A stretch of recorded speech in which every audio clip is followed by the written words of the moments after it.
Hello students, Krishna institute of law में आपका स्वागत है। सब्जेक्ट है हमारा हिस्ट्री और टॉपिक है हमारा गुप्त काल, जो प्राचीन भारत का स्वर्ण युग, the Gupta's period, the golden age of ancient India. जो ये गुप्त काल है, इसे प्राचीन काल का भारत का स्वर्ण युग क्यों कहा जाता है? देखिए, सबसे मेन बहुत अच्छा टॉपिक है और मेन बात है कि स्वर्ण युग क्यों कहा गया है इसको, गुप्त काल को।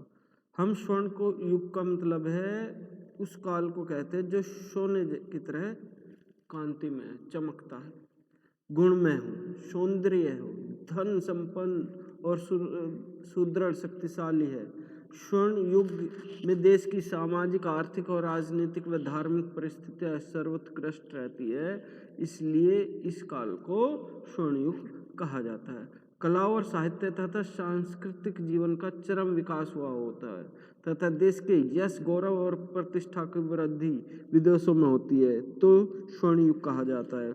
गुप्त काल को भारतीय इतिहास में भी स्वर्ण युग कहा जाता है क्योंकि एक छत्र राज्य की स्थापना, धार्मिक सहिष्णुता, आर्य संपन्नता एवं संस्कृति रक्षा, साहित्य व कला का चरम विकास तथा विज्ञान के क्षेत्र में नवीन कीर्तिमान स्थापित किए गए। गुप्त युग की प्रमुख सांस्कृतिक विशेषताएं निम्नलिखित थी। देखें कौन कौन सी विशेषताएं हैं इसको जो हम प्राचीन भारत का स्वर्ण युग कहते हैं। नंबर 1 थी राजनीतिक एकता स्थापित करना, टू इस्टेब्लिश पॉलिटिकल यूनिटी। देखिए, मौर्य साम्राज्य अशोक की मृत्यु के पश्चात और गुप्त साम्राज्य से पूर्व भारत छोटे छोटे स्वतंत्र राज्यों में विभक्त था और एक दृढ़ केंद्रीय सत्ता का अभाव था। लेकिन गुप्त और सम्राट जो है समुद्रगुप्त और चंद्रगुप्त ने कुषाणों, शकों तथा क्षत्रपों आदि विदेशी राज्यों पर विजय प्राप्त की थी।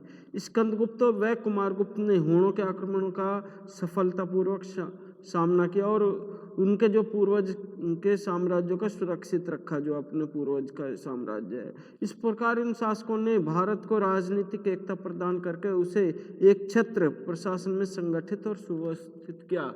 इसलिए एक कारण ये था कि राजनीतिक एकता स्थापित हो सकी, इसलिए स्वर्ण युग कहा गया। दूसरा है लोक कल्याणकारी कार्य। देखिए,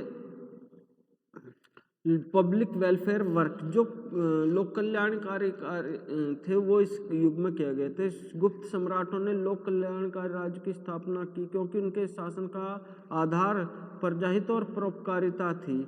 उसके राज्य की ओर से दान धर्म की व्यवस्था थी, दीन दुखियों व रोगियों की सहायता का समुचित प्रबंध था, उत्तम सिंचाई व यातायात के समुचित साधनों की व्यवस्था थी और संपूर्ण सत्ता सम्राट के हाथों में केंद्रित होने के बावजूद भी सम्राट निरंकुश व स्वेच्छाचारी नहीं थे, तो इस कारण भी ये स्वर्ण युग कहा जाता है। तीसरा कारण है आंतरिक और शांति और सुव्यवस्था, इंटरनल पीस एंड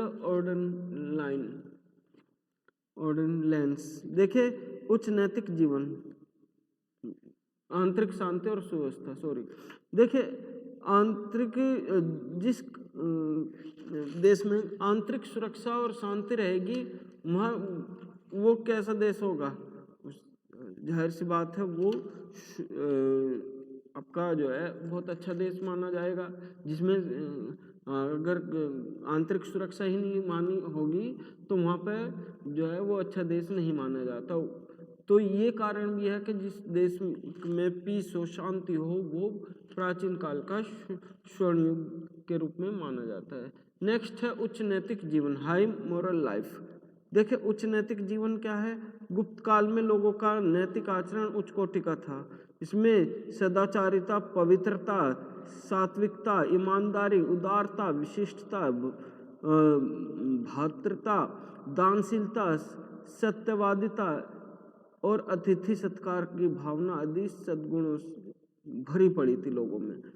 मांस का, सुरा का, लहसुन प्याज आदि का उपयोग साधारणतः लोग नहीं करते थे, तो ये उच्च नैतिक जीवन था, हाई मोरल लाइफ थी, जिस कारण इस गुप्त काल को क्या कहा जाता था? स्वर्ण युग कहा जाता था। नेक्स्ट है आर्थिक उन्नति, इकोनॉमिक प्रोग्रेस। देखिए आर्थिक उन्नति गुप्त काल में आंतरिक शांति, सुव्यवस्था, सुरक्षा, सफल प्रशासन और यातायात के साधनों को समुचित व्यवस्था ने देश के आंतरिक और बाहरी व्यापार को खूब प्रोत्साहन किया। और व्यापार इस काल में व्यापार की वृद्धि हुई। जब शांति व्यवस्था होगी तो व्यापार भी फले फूलेगा, है ना। तो जो पूर्वी देश थे, दक्षिणी पूर्वी एशिया के देश से द्वीप समूह में जो है रोम है, मिस्र है, ईरान है, अरब है, इन देशों से भारत का व्यापार बढ़ता चला गया। बाहरी व्यापार इतना होने लगा कि जो है हमारा देश आर्थिक संपन्न होने लगा, उद्योग धंधे जो है फल फूलने लगे और जो है हमारा देश जो है प्रगति करने लगा। तो ये आर्थिक उन्नति हुई जिससे हमारा देश खुशहाल होने लगा। इस समय पर अधिक जो है ना उन्नत रूप में हुआ, विकसित हुआ, जिस कारण भी इस काल को हम स्वर्ण युग कह सकते थे। फिर है धार्मिक सहिष्णुता। देखिए रिलीजियस टॉलरेंस। देखिए रिलीजियस टॉलरेंस इस गुप्त सम्राट जो वैष्णव धर्म के उपासक तथा ब्राह्मण धर्म के संरक्षक थे, उसके शासनकाल में धर्म के उत्थान की प्रवृत्ति को प्रोत्साहन मिला और ब्राह्मण धर्म का विकास हुआ। यद्यपि गुप्त साम्राज्य ब्राह्मण जो धर्म को मानते थे, लेकिन इनमें उच्च कोटि की धार्मिक सहिष्णुता थी।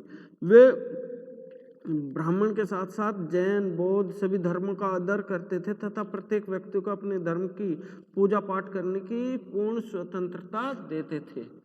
ठीक है ना। तो इस कारण भी जब हम दूसरे धर्मों की, यानी कि ये कह सकते हैं कि ये वैष्णव धर्म को मानने के साथ साथ ये दूसरे धर्म को भी जो है ना लोगों को मानने की छूट देते थे, उनका आदर करते थे दूसरे धर्मों का। फिर है साहित्यिक प्रगति, लिटरेसी प्रोग्रेस। देखिए साहित्यिक प्रोग्रेस गुप्त सम्राट की राजसभा संस्कृत के महान कवियों व अन्य विद्वानों से सुशोभित थी, जिसके कारण इस काल में साहित्य का बहुत विकास हुआ। ब्राह्मण, जैन, बौद्ध धर्म के अनेक ग्रंथ संस्कृत भाषा में लिखे गए थे। इस युग में जो महान कवि जो थे कालिदास इसी युग की देन है। भरवी है, शूद्रक है, विशाख दत्त है, वसुबंधु है, दंडिन है, हरिसेन है, वरामीर है जैसे महाकवि, नाटककार और दार्शनिक इस युग के बहुत बड़ी देन है इस युग की।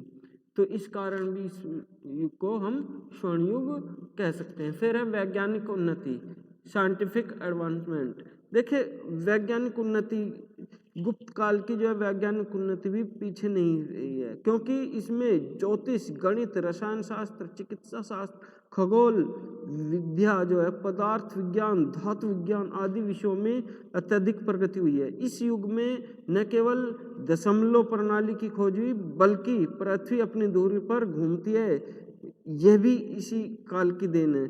नक्षत्रों की निश्चित गतिविधि कैसे हुई, इसकी भी ये भी इसी युग की देन है। पृथ्वी तथा सूर्य के मध्य चंद्रमा का आ जाने से ग्रहण होता है आदि सिद्धांतों का पता इसी युग में चलता है। इस युग में आर्यभट्ट जैसे गणितज्ञ, वराहमिहिर जैसे ज्योतिष, ब्रह्मगुप्त जैसे वैज्ञानिक, चरक जैसे जो है ना चिकित्सक और श्रुत जैसे भी चिकित्सक हुए हैं। तो देखिए कितनी उन्नति हुई इस जो साइंस की, किस काल में, ये गुप्त काल की ही देन है। तो इसलिए भी इसको क्या कहा जाता है, स्वर्ण युग कहा जाता है। ललित कलाओं का उत्कर्ष, फ्लोरिशिंग ऑफ फाइन आर्ट्स। देखिए ललित कलाओं का उत्कर्ष भी गुप्त काल में हुआ है। गुप्त काल जो है ललित कलाओं का स्वर्ण युग माना जाता है, क्योंकि इस युग में ही कला की विभिन्न विद्याओं का विकास हुआ। वास्तुकला था, भवन निर्माण कला, मूर्ति कला, चित्रकला, वाद्य संगीत और नृत्य तथा अभिनय कला आदि में अभूतपूर्व उन्नति हुई है। कनूपुर के पास भीतरी गांव का मंदिर, देवगढ़ का मंदिर, अजंता और वाघ के बौद्ध विहार, गुफाएं, चैत्य और स्तूप वास्तुकला व स्थापत्य कला के असाधारण उदाहरण हैं। तो ललित कलाओं का भी उत्कर्ष इसी युग में हुआ है। फिर है आर्य संस्कृति का प्रसार। देखिए आर्य संस्कृति का इस पीरियड ऑफ आर्य कल्चर। देखें,